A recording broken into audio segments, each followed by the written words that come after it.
الحمد للہ وحدہ والصلاة والسلام علی من لا نبی بعدہ اما بعد فاعوذ باللہ من الشیطان الرجیم بسم اللہ الرحمن الرحیم وَأَقِيمُوا الصَّلَاةَ وَآتُوا الزَّكَاةَ وَأَقْرِضُوا اللَّهَ قَرْضًا حَسَنًا صدق اللہ العظیم۔ محترم سامعین باوقار، بزرگوں، دوستوں، دینی بھائیوں، اللہ تبارک و تعالی نے اس دنیا کے اندر ہمیں اور آپ کو پیدا کیا ہے، ایک خاص مقصد کے لیے پیدا فرمایا ہے، اور مقصد کیا ہے کہ اللہ تبارک و تعالیٰ کی ہم اور آپ عبادت کر کے اللہ تبارک و تعالیٰ کو راضی کر لیں۔ تو بعض عبادتیں جو بدنی ہوتی ہے، جو آدمی اپنے بدن سے کرتا ہے، بعض عبادتیں مالی ہوتی ہیں جو مال ادا کر کے کرتا ہے، بعض عبادتیں مالی اور بدنی دونوں ہوتے ہیں جس کو ادا کر کے انسان اپنے رب کو راضی کرنے کی کوشش کرتا ہے۔ دوستو، میں آپ کو بتا دوں کہ اللہ تبارک و تعالیٰ نے اسلام کی بنیاد 5 چیزوں پر رکھا ہے، یعنی 5 جو ابتدائی رکن ہیں اسلام کے، اس میں سے ایک اہم رکن جو ہے زکوٰۃ ہے، جو اللہ تبارک و تعالیٰ نے ہمارے اوپر اس امت مسلمہ کے ہر فرد بشر کے اوپر واجب کیا ہے۔ کب؟ جب ہم زکوٰۃ کی نصاب کو پہنچ جائیں۔ زکوٰۃ کی نصاب کیا ہے؟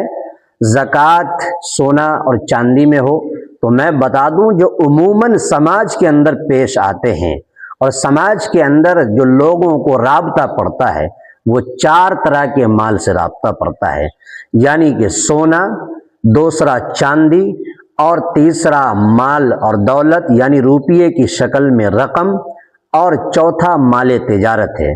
اب ظاہر ہے کہ کوئی ایک چیز مل کر نصاب کو نہیں پہنچ سکتی، تو آپ سونا اور چاندی کا نصاب دیکھیے کہ کتنا ہے۔ سونا کا نصاب جو صاحب فقہ نے متعین کیا ہے وہ 7.5 تولہ سونا، اور اس کا آج کا موجودہ اوزان اگر دیکھیے گا تو 87 گرام 0.5 ملی گرام ہے۔ اسی طریقے سے چاندی کا جو نصاب ہے 52.5 تولہ چاندی، اور اس کو گرام میں اگر تبدیل کریں گے تو معلوم یہ ہوگا کہ 612 گرام 36 ملی گرام۔ اگر یہ چیزیں نصاب کو پہنچ رہی ہے تو ہمارے اوپر زکوٰۃ کا دینا بہت ضروری اور فرض منصبی ہے۔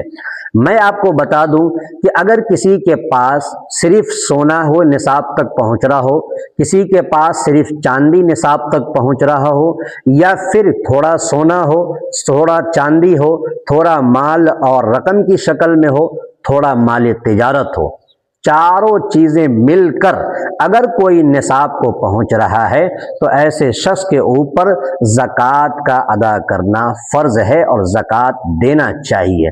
دوستو، زکوٰۃ کی ادائیگی میں ہرگز سستی اور کاہلی سے کام نہ لے۔ ہمارا دل گوارا کرے یا نہ کرے، ہر صورت میں زکوٰۃ کا ادا کرنا لازمی اور ضروری ہے، کیونکہ اللہ تبارک و تعالیٰ نے ایک موقع سے ارشاد فرمایا ان لوگوں کے لیے جو سونا اور چاندی کو جمع کر کے رکھتے ہیں، والذین یکنزون الذھب والفضة ولا ينفقونها فی سبیل اللہ فبشرهم بعذاب علیم، کہ جو لوگ سونا اور چاندی کو جمع کر کے رکھتے ہیں اور اسے اللہ کے راستے میں خرچ نہیں کرتے، ایسے لوگوں کو دردناک عذاب کی خوشخبری سنا دیجیے۔ تو لہٰذا زکوٰۃ کی ادائیگی میں ہم اور آپ ذرہ برابر سستی اور کاہلی سے کام نہ لیں۔ اب ایک بات آتی ہے کہ زکوٰۃ جو ہے کہ مصارف کیا ہے، زکوٰۃ کے مصرف کیا ہے۔ قرآن مقدس کے اندر اللہ تبارک و تعالیٰ نے 8 مصارف ذکر کیے ہیں۔ 8 مصارف میں جو زکوٰۃ کو اپنا صرف کر سکتے ہیں، دے سکتے ہیں، اس میں سے ایک فی سبیل اللہ، یعنی اللہ تبارک و تعالیٰ کے راستے میں۔ راستے کئی ایک ہو سکتے ہیں، لیکن اس میں اہم مدارس اسلامیہ ہے، جہاں اللہ اور رسول کی باتیں ہوتی ہیں، جہاں ایمان اور توحید کا سبق پڑھایا جاتا ہے، جہاں قرآن کی تدریس اور درس و تدریس میں تمام اساتذہ اور طلبہ لگے رہتے ہیں، یعنی کہ مدارس اسلامیہ ہی وہ مضبوط قلعہ ہے جس کو اگر ریڑھ کی ہڈی کہا جائے تو یہ بیجا نہ ہوگا، بلکہ جس طریقے سے انسان کے جسم و جسامت کے اندر ایک ریڑھ کی ہڈی ہوتی ہے کہ پورا جسم و جسامت اس پر باقی ہے، معلوم یہ ہوا سماج کی ریڑھ کی ہڈی مدارس اسلامیہ ہے۔ اگر سماج کو باقی رکھنا ہے، تر و تازہ رکھنا ہے، تو مدارس اسلامیہ کو مضبوط کریں۔ اب ایک اور بات آتی ہے جو سماج کے اندر لوگ پوچھتے ہیں کہ کون سے رشتہ دار کو زکوٰۃ دینا چاہیے اور کون سے رشتہ دار کو زکوٰۃ نہیں دینا چاہیے۔ تو اس سلسلے میں ایک اصول بتاتا ہوں جس کو آپ ذہن نشین فرما لیں، انشاءاللہ بات کا سمجھنا بہت آسان ہو جائے گا۔